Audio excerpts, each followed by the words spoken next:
CC camera ভাঙছে, আমার দোকানের খাতা উতা যা আছিল, খাতার বেগের ভিতরে টাকাও আছিল, সব শেষ।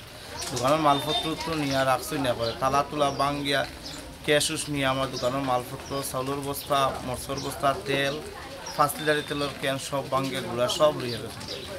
বাজারে কেমন দোকানপাট ভাঙচুর হয়েছে? বাজারও হিন্দু দোকানপাট তো প্রচুর ভাঙছে, প্রায় যতটা আসলো কাঠের দরজালা সব শেষ, সব ভাঙ্গিয়া গুলা। প্রশাসনটা জানাইছেন নি আপনারা? প্রশাসন তো সামনেও তো এই কাজ হয়েছে।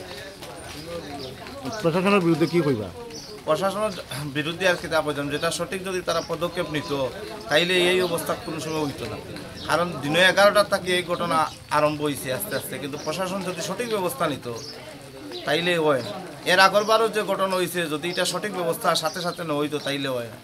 কিন্তু প্রশাসনে সবসময় একটা দুর্বলতা দেখা যায়, দুর্বলতা যার লাগিয়ে এই ঘটনা করছে। যদি এটা সঠিক সব সাথে সাথে যদি কোনো ব্যবস্থা না হইতো তাইলে এই ঘটনা হয় না।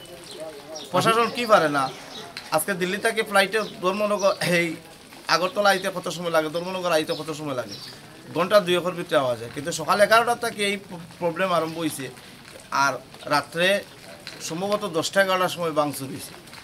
দিনের বেলা হালকা টুকটাক হয়েছে, কিন্তু যদি সঠিক পদক্ষেপ নিত তাইলে এই অবস্থা হয়নি। রাজ্যের মুখ্যমন্ত্রী তো স্বরাষ্ট্রমন্ত্রী, তাই না কাছে কি আবেদন থাকবে আপনাদের?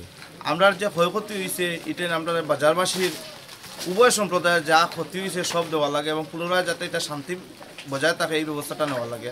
কারণ এই যারা দোকান ভাঙছে এরারও এমন অবস্থা ভালো না, একদম শেষ। আজকে আমারও যে দোকানের যে ক্ষয়ক্ষতি হয়েছে 5 লক্ষ টাকার উপরে ক্ষয়ক্ষতি হয়েছে, এটা যদি আমি না পাইতে আমার শেষ। এবং আমার যে লাগা দোকানের যে অবস্থা দেখো, এটা অবস্থা খুব খারাপ।